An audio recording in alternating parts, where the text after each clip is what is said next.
நீங்கள் பார்த்து கொண்டிருப்பது உங்கள் கம்ஃபர்டர் டிஜிட்டல் சேனல், உங்கள் மெய்யான தேற்றரவாளர். Subscribe to Jesus Redeems YouTube channel and click the notification bell. Watch Jesus Redeems programs in Tamil, Hindi and Kannada languages in Comforter Digital TV. Listen to our 24/7 Comforter radio broadcast and subscribe to Evangel OTT and watch hundreds of Christian short films and videos and be blessed. Download Comforter TV and radio app today. Make use of Jesus Redeems programs available on various social media platforms. Spread the revival fire.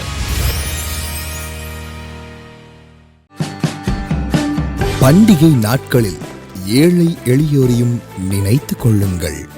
மீண்டும் இந்த ஆண்டு Christmas பண்டிகை காலங்களில் நாலுமாவடியிலும் அதன் சுற்றுவட்டார கிராமங்களில் உள்ள ஏழை எளிய மக்களுக்கும், நாம் ஆதரித்து வரும் புதுவாழ்வு மைய குழந்தைகளுக்கும் புத்தாடைகள், கிறிஸ்துமஸ் வெகுமதிகளோடு அறுசுவை உணவு வழங்கி உங்கள் சார்பாக அவர்களை மகிழ்விக்க இருக்கின்றோம். மேலும் சென்னை, மதுரை, திருச்சி போன்ற மாநகரங்களில் தெருவோரத்தில் வசிக்கும் ஏழை எளிய குடும்பங்களுக்கு கிறிஸ்துவின் அன்போடு கிறிஸ்துமஸ் வெகுமதியும் வழங்க இருக்கிறோம். கர்த்தராகிய இயேசு உங்கள் உள்ளத்தில் ஏவுகிறபடி உங்கள் உதாரத்துவமான நன்கொடைகளை தாராளமாக வழங்கி இயேசுவின் அன்பை வெளிப்படுத்த முன் வாருங்கள். 20,000 பேருக்கு புத்தாடை, கிறிஸ்துமஸ் விருந்து மற்றும் கிறிஸ்துமஸ் வெகுமதி வழங்கிட ஒரு நபருக்கு 1000 ரூபாய் தேவை. உங்கள் குடும்பத்தின் சார்பாக இந்த பண்டிகை நாட்களில் ஏழை எளியோரை நினைத்திடுங்கள். நன்கொடை அனுப்ப வேண்டிய விவரம்: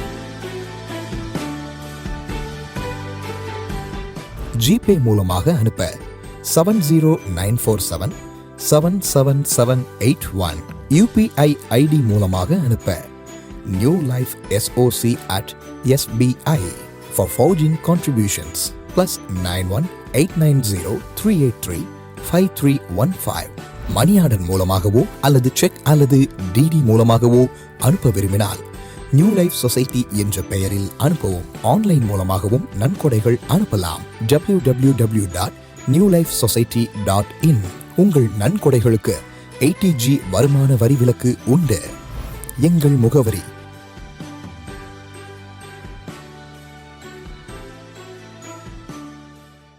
உங்கள் இவாஞ்சல் OTTயில் புத்தம் புதிய நிகழ்ச்சி. இந்த உலகத்தில் பல தேசங்கள் இருக்கிறது, பல அதிசயமான காரியங்கள் நடக்கிறது. அவைகளெல்லாம் நாம் அறிந்து கொள்ள வேண்டியது அவசியமான ஒரு காரியம். அமெரிக்கா தேசத்தில் குறுக்கட் ரோடு நீங்கள் பார்க்குறீங்களா? பின்னால் இந்த பக்கம் அமெரிக்கா, அந்த பக்கம் கனடா, 2 தேசத்தை இணைக்கிற பாலம் இது ஒரு தியேட்டரா அப்படின்னு பார்க்குறீங்களா? இங்கே நாடகம் நடித்து காண்பிக்கப்படும். நான் இப்பொழுது நின்று கொண்டு பேசுகிற இடம் தென் ஆப்பிரிக்கா நாடு. சகோதரர் மோகன் சி லாசரஸ் அவர்கள் தொகுத்து வழங்கும் சிறப்பு நிகழ்ச்சி அறிந்து கொள்ளுங்கள். நவம்பர் மாதம் 19ஆம் தேதி முதல் செவ்வாய்க்கிழமை தோறும் உங்கள் இவாஞ்சல் OTTயில் காணத் தவறாதீர்கள்.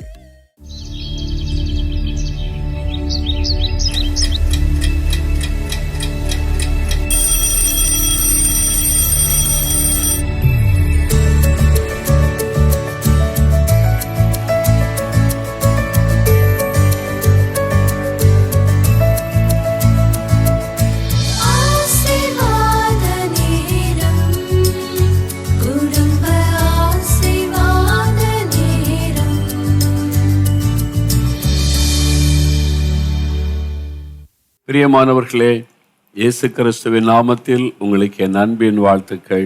இந்த நாளில் உங்கள் குடும்பத்தில் எல்லாரும் ஜெபத்துக்கு வந்திருக்காங்களான்னு பாருங்க.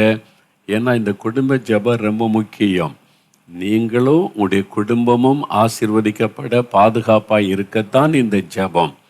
அது மாத்திரம் இல்லை, நீங்கள் இருக்கிற பகுதியில் இருக்கிற மக்களுக்கு, உங்கள் கிராமத்தில், பட்டணத்தில் அல்லது அப்பார்ட்மெண்ட்டில் இருக்கிற பகுதியில் இருக்கிற மற்ற மக்களுக்கு ஆசீர்வாதமாக இருக்கும்படிக்கு தேவன் உங்களை தெரிந்து கொண்டதுனால இந்த ஜெபத்தில் உங்களை உற்சாகப்படுத்துகிறார். அதனால் உங்கள் வீட்டில் இருக்கிற எல்லாருமே வந்து ஜெபம் செய்யணும்.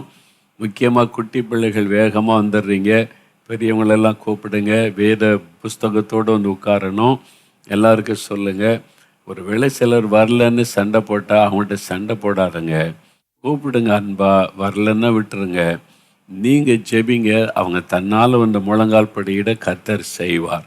சண்டை போடுறதுனால மாற்றலாம் வராது. நீங்கள் சொல்லுங்கள், நம்ம வீட்டில் இப்படி ஒரு ஒழுங்கு, கட்டாயம் குடும்ப ஜெபத்துக்கு வரணும்னு அன்பாக சொல்லுங்கள். அதெல்லாம் வர முடியாது, நான் போகிறேன்னு முறைச்சிட்டு போனால் வீம்புக்கு சண்டை போடாமல், ஆண்டவரே அவங்களும் வரணும், எங்கள் குடும்பமே ஜெபிக்கிற குடும்பமாக இருக்கணும்னு நீங்கள் ஜெபிச்சு பாருங்கள். தேவன் இந்த மாற்றத்தை உண்டாக்கிடுவார். சரி, இப்போ முதலாவது ஒரு பாடல் பாட போகிறோம். அப்புறம் வாக்குத்தத்த பாடல். உங்களுக்கு ஞாபகம் இருக்குல்ல, அந்த வாக்குத்தத்த பாடலை பாட போகிறோம். இம்மட்டும் காத்த எபெனேசர், இந்த நாள் வரைக்கும் அவர் நம்மை காத்து நடத்தி இருக்கிறார்ல, அதை நினைத்து அவருக்கு நன்றி சொல்லி அந்த பாடலை பாட போகிறோம். சேர்ந்து கரந்தட்டி பாடலாம்.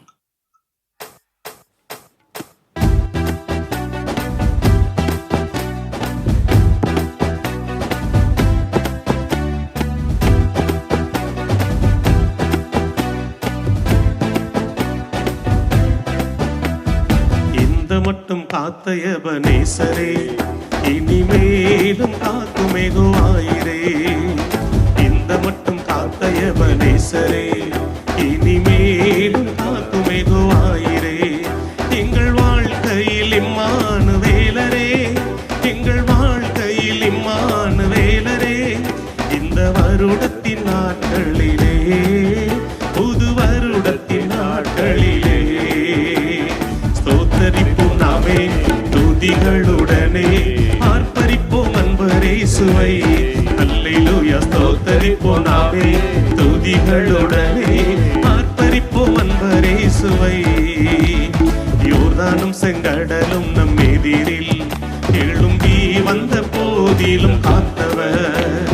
யோர்தானும் செங்கடலும் நம் எதிரில் எழும்பி வந்த போதிலும் காத்தவர். சாப பிசாசின் சோதனை போதிலும், சாப பிசாசின் சோதனை போதிலும் இயேசு நாமத்தில் அகற்றினவர், இயேசு நாமத்தில் அகற்றியவர். ஸ்தோத்தரிப்போம் நாமே துதிகளுடனே, ஆர்ப்பரிப்போம் அன்பரேசுவை. அல்லேலூயா. ஸ்தோத்தரிப்போம் நாமே துதிகளுடனே, ஆர்ப்பரிப்போம் அன்பரேசுவை. பழமையெல்லாம் ஒளிந்து போனதே, எல்லாம் புதிதாக தேவனே ஆனதே. பழமையெல்லாம் ஒளிந்து போனதே, எல்லாம் புதிதாக தேவனே ஆனதே. உந்தன் மகிமையில் இறங்கியே வாருமே, உந்தன் மகிமையில் இறங்கியே வாருமே. நாங்கள் மறுரூபம் அடைந்திடவே, நாங்கள் மறுரூபம் அடைந்திடவே. ஸ்தோத்தரிப்போம் நாமே துதிகளுடனே, ஆர்ப்பரிப்போம் அன்பரேசுவை. அல்லேலூயா. ஸ்தோத்தரிப்போம் நாமே துதிகளுடனே, ஆர்ப்பரிப்போம் அன்பரேசுவை. இம்மட்டும் காத்த அந்த தேவனை முழு உள்ளத்தோடு நாம் ஸ்தோத்தரிக்கணும். அனுதினமும் நாம் அவரை துதிக்கணும். நம்முடைய குடும்ப ஜெபத்திலே கூட எல்லாரும் சேர்ந்து ஆண்டவரை துதிக்கணும். நாம் துதிக்கும்போது அவருடைய பிரசன்னம் உங்கள் வீட்டுக்குள்ளே இறங்கி வரும். அந்த கர்த்தருடைய பிரசன்னம் எல்லா சூழ்நிலைகளையும் மாற்றிவிடும். அதனால தான் இந்த ஜெபம் உங்களுடைய குடும்பத்துக்கு ரொம்ப அவசியம் என்று சொல்லுகிறோம். இப்போ இன்னொரு பாடல் பாட போகிறோம், வாக்குத்தத்த பாடல். இந்த வருஷத்துக்கு ஆண்டவர் வாக்கு கொடுத்தார்ல, நான் உன்னை காத்து கொள்ளுகிற தேவன், எல்லா தீமைக்கும் விலக்கி கர்த்தர் காப்பார், அவர் நம்மை பாதுகாக்கிற தேவன். அதுதான் இது கடைசி காலம், கொடிதான காலம், நமக்கு பாதுகாப்பு மிகவும் அவசியம். ஆண்டவர் வாக்கு கொடுத்து விட்டார். அதை குறித்த பாடலை எல்லாரும் சேர்ந்து கரந்தட்டி பாடுவோம்.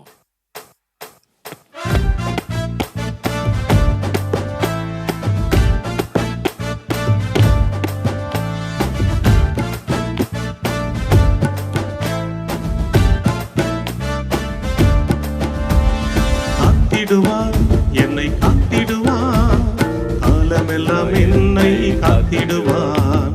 கலங்கிட மாட்டேன், நான் கலங்கிட மாட்டேன், கடைசி வரை என்னை காத்திடுவார். காத்திடுவார், என்னை காத்திடுவார், காலமெல்லாம் என்னை காத்திடுவார்.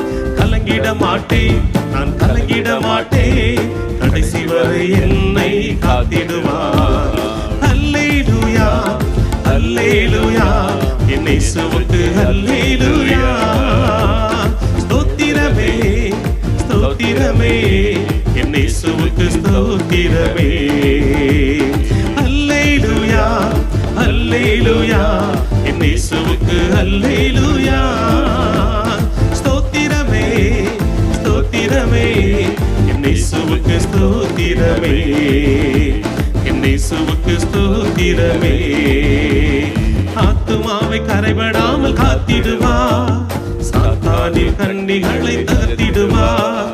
வழுவாமல் காத்திடும் வல்லவரே, வருகையில் மகிழ்ந்திட செய்திடுவார்.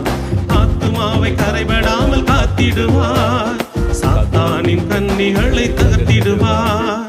வழுவாமல் காத்திடும் வல்லவரே, வருகையில் மகிழ்ந்திட செய்திடுவார். அல்லேலூயா அல்லேலூயா, என் இயேசுவுக்கு அல்லேலூயா. ஸ்தோத்திரமே ஸ்தோத்திரமே, என் இயேசுவுக்கு ஸ்தோத்திரமே.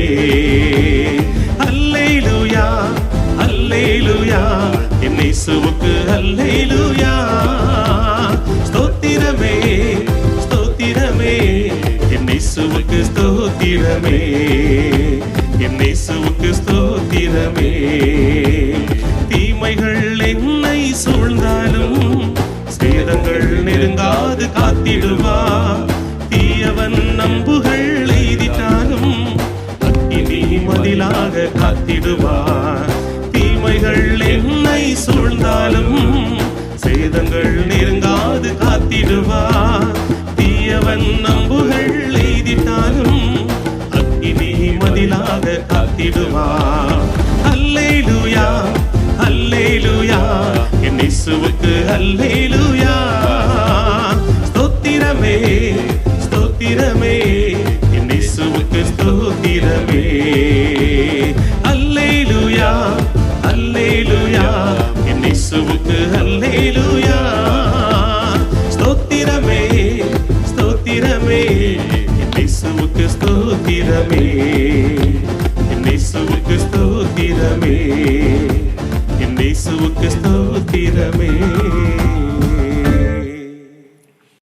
அப்படியே கரம் உயர்த்துங்க. இயேசுவே உமக்கு ஸ்தோத்திரம்னு சொல்லுங்க. வாய் திறந்து இயேசுவே உமக்கு ஸ்தோத்திரம் அப்பா, எங்களுக்கு கொடுத்த வாக்குத்தத்தத்திற்காய் ஸ்தோத்திரம். நீர் எங்களை பாதுகாக்கிற தேவன், வேலியடைத்து காத்து கொள்ளுகிற தேவன், தீமைக்கு விலைக்கு காத்து கொள்ளுகிற தேவனுக்கு ஸ்தோத்திரம் ஸ்தோத்திரம். எங்களையும் எங்கள் குடும்பத்தை பாதுகாக்கிற தேவனுக்கு ஸ்தோத்திரம். எங்கள் மத்தியிலே பிரசன்னமாக இருக்கிற ராஜாதி ராஜாவிற்கு ஸ்தோத்திரம்.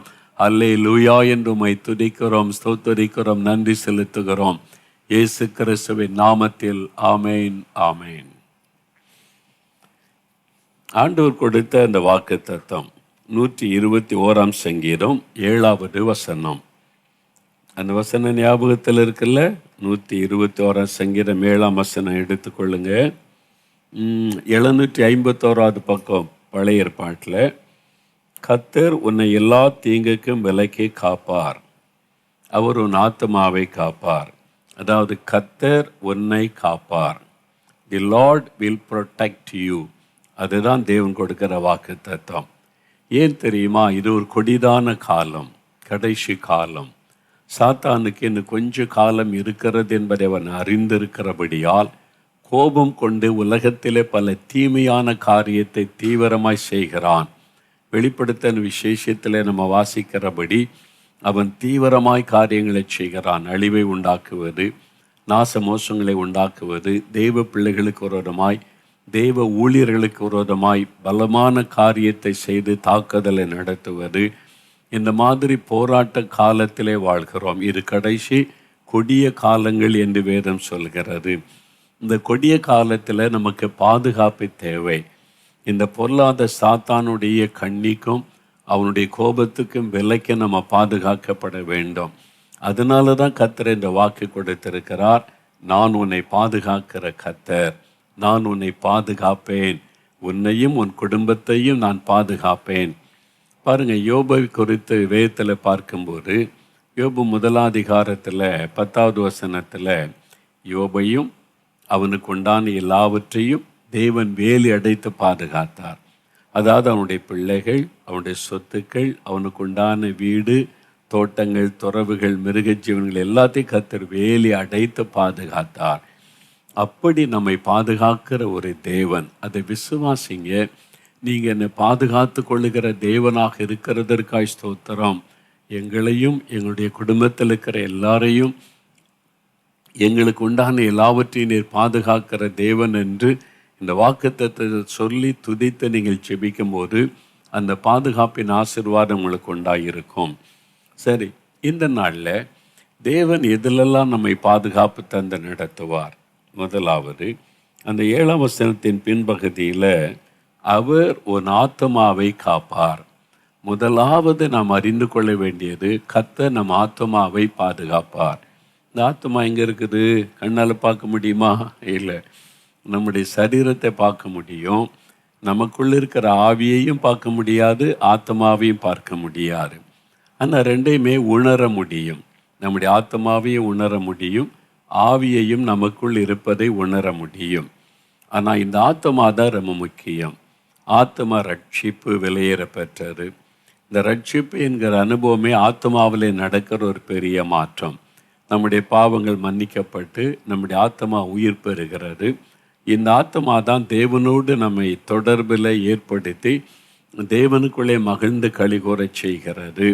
அவர் ஜீவ ஆத்மாவை தேவன் நமக்குள் வைத்திருக்கிறார்ல, அந்த ஆத்மா தான் தேவனோடு பேசவும் பழகவும் அவர் நம்மோடு பேசுகிறதை கேட்கவும் நமக்கு தேவன் தந்திருக்கிற ஒரு அற்புதமான ஒரு காரியம். பாவம் செய்து விட்டால் அந்த ஆத்மா மரித்து விடும். ஆத்மா மரித்து விட்டால் சந்தோஷம் போயிடும், சமாதானம் போயிடும், தேவனோடு உள்ள உறவு கட்டாயம் இல்லாமல் போய்விடும். அதனால் உண்டாகிற பாதிப்புகள். நம்ம ரட்சிக்கப்படும் போது ஆத்மா உயிர் பெறுகிறது. நான் ரட்சிக்கப்பட்டிருக்கிறேன் அப்படின்னா என் ஆத்மா உயிர் பெற்று விட்டது, இயேசு எனக்குள்ளே வாசம் பண்ணுகிறார் என்பதாக. அப்போ உங்களுடைய குடும்பத்தில் எல்லாரும் ரட்சிக்கப்பட்டுட்டாங்களா?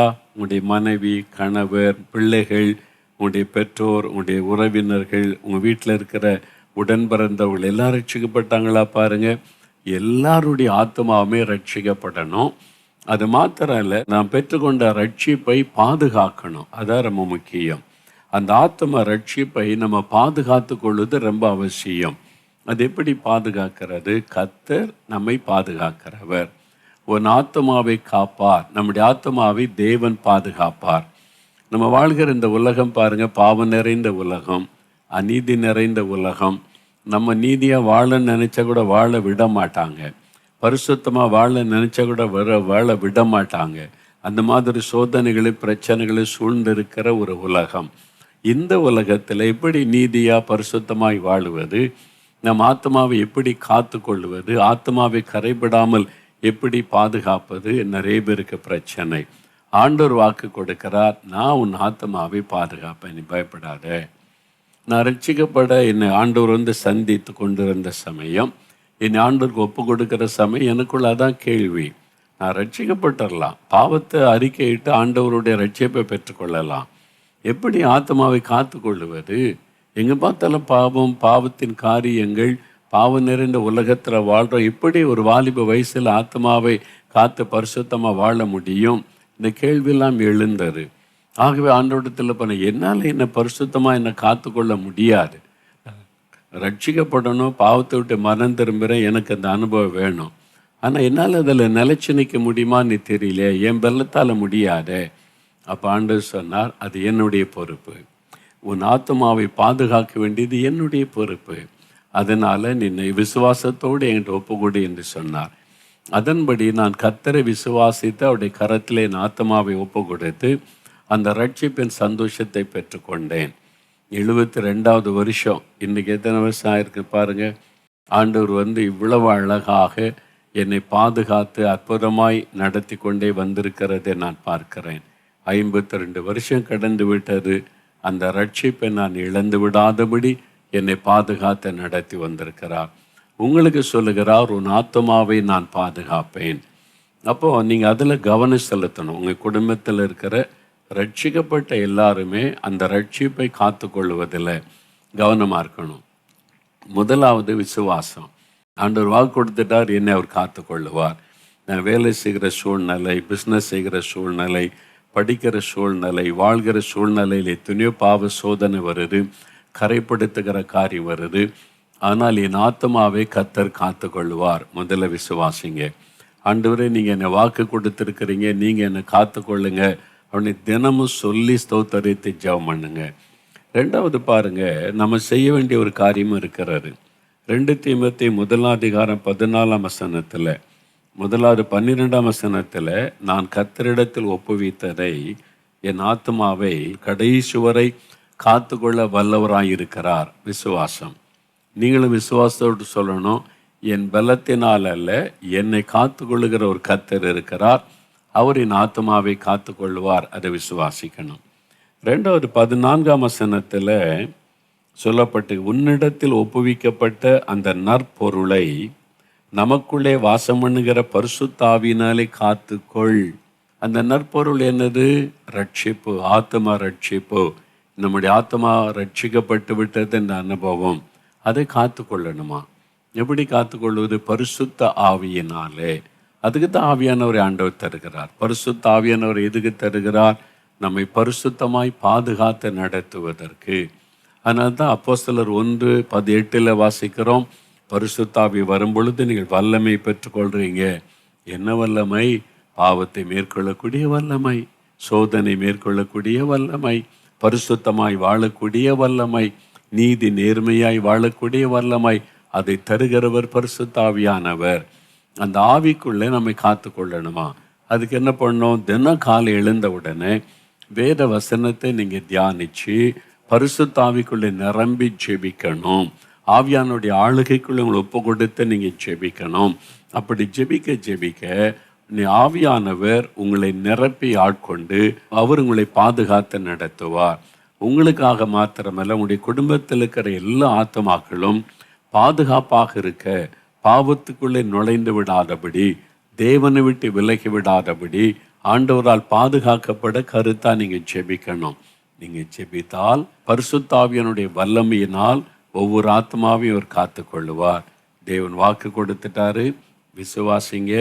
என்னை கடைசி வரை காத்து நடத்துவார்.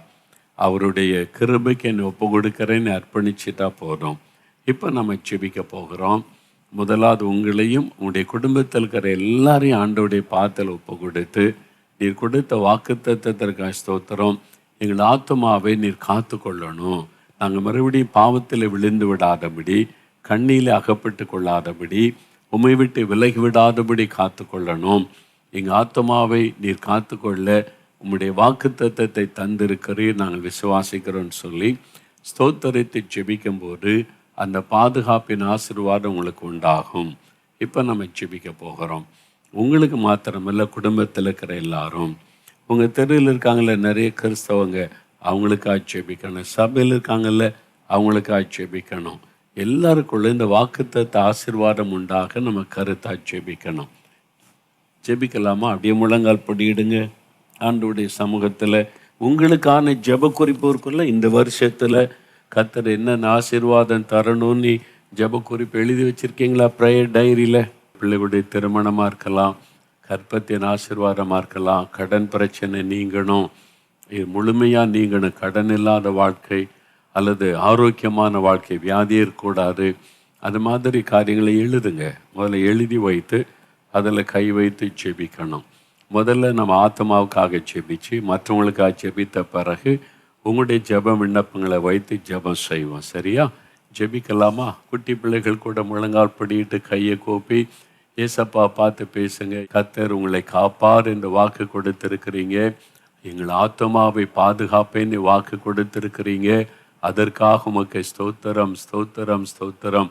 இந்த வாக்கு தத்தத்தின் ஆசீர்வாதத்தை நாங்கள் விசுவாசித்து ஜெபிக்கிறோம். ஆண்டவரே, ஆத்மாவை பாதுகாப்பேன் என்று வாக்கு கொடுத்திருக்கிறீர்.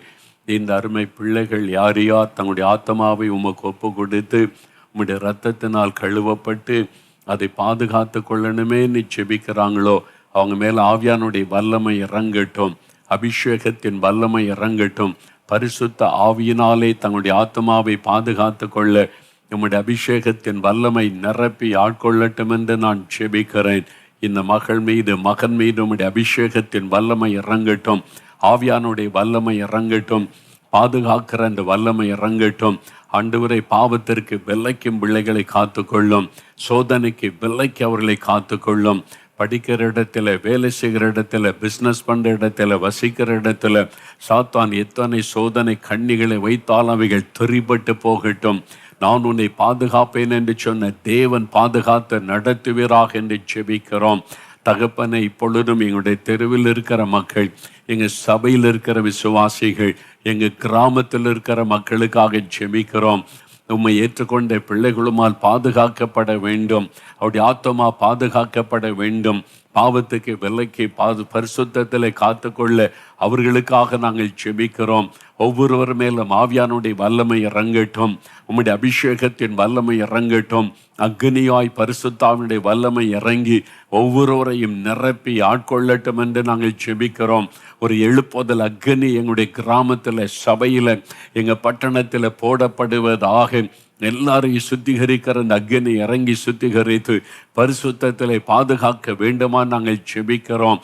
ஆண்டவருடைய வல்லமை இறங்கினதற்காக, அபிஷேகத்திற்காக நன்றி அப்பா. ஆண்டவரே, தொடர்ந்து எங்களுடைய சொந்த தேவைகளுக்காக ஜெபிக்கிறோம். வேலைக்கான வழிகளை திறந்து தாரும் இயேசுவின் நாமத்தில். பிள்ளைகளுடைய திருமண காரியத்தை வாய்க்க பண்ணும் இயேசுவின் நாமத்தில். கற்பத்தின் ஆசீர்வாதத்தை அருளி செய்து அருளும் இயேசுவின் நாமத்தில். ஆண்டவரை, கடன் பிரச்சனை விடுதலை கொடுத்து கடனில்லாத ஒரு வாழ்க்கை பிள்ளைகளுக்கு தாரும் இயேசுவின் நாமத்தில். வியாதி பலவீனத்தை எல்லாம் விலக்கி வியாதி இல்லாத ஆரோக்கியமான வாழ்வை அருளி செய்யும் இயேசுவின் நாமத்தில். நீயும் உன் வீட்டார் ரட்சிக்கப்படுவீர்கள் என்ற வாக்குத்தத்தத்தை நிறைவேறட்டும். குடும்பமே ரட்சிக்கப்படட்டும். எல்லாருக்குள்ள ஆத்மா ரட்சிப்போம், சமாதானமும் உண்டாகட்டும். அந்த எழுப்புதல் எங்கள் வீட்டுக்குள்ள வருவதாக. ஆவியானவர் ஊற்றப்படுவீராக. பாவ கட்டுகள் திரிபட்டு போவதாக. பயத்தின் ஆவிகள் விலகுவதாக. பூரண விடுதலை, சந்தோஷ, சமாதானம் உண்டாகட்டும். ஒவ்வொருவரையும் பாதுகாத்து நடத்துகிற அன்பிற்காய் ஸ்தோத்திரம், ஸ்தோத்திரம், ஸ்தோத்திரம். நாங்கள் விசுவாசிக்கிறோம். விசுவாசித்த அற்புதங்களை நாங்கள் எதிர்பார்க்கிறோம். இயேசு கிறிஸ்துவின் நாமத்தில் ஜெபிக்கிறோம் பிதாவே. ஆமேன், ஆமேன். என் ஆத்துமாவே கர்த்தரை சோஸ்திரி, என் முழு உள்ளமே அவருடைய பரிசுத்தமுள்ள நாமத்தை சோஸ்திரி. என் ஆத்துமாவே கர்த்தரை சோஸ்திரி, அவர் செய்த சகல உபகாரங்களை மறவாதே. ஆமேன். எங்கள் குடும்பம், எங்கள் குடும்பம், எங்கள் குடும்பம் இயேசுவின் குடும்பம். மகிழ்ச்சியான குடும்பம், ஆசீர்வாதமான குடும்பம். இயேசுவே குடும்ப தலைவர், இயேசுவே குடும்ப டாக்டர், இயேசுவே குடும்ப நண்பர். இயேசுவே எங்களுக்கெல்லாம். இயேசுவே குடும்ப தலைவர், இயேசுவே குடும்ப டாக்டர், இயேசுவே குடும்ப நண்பர். இயேசுவே எங்களுக்கு. This program is sponsored by Brother Devan Kumar and family, Chittoor. Zephaniah 3:20 படி கர்த்தர் உங்களை கீர்த்தியும் புகழ்ச்சியுமாக வைப்பாராக. Sister Malarvili and family, Madurai. ஆதியாகமம் 26:3 படி நான் உன்னுடனே கூட இருந்து உன்னை ஆசீர்வதிப்பேன் என்று கர்த்தர் சொல்லுகிறார். அன்பானவர்களே, நீங்களும் தொலைக்காட்சி ஊழிய பங்காளராகிட தொடர்பு கொள்ள வேண்டிய தொலைபேசி எண் 9942246611. இமெயில் முகவரி partners@jesusfilms.org. God bless you.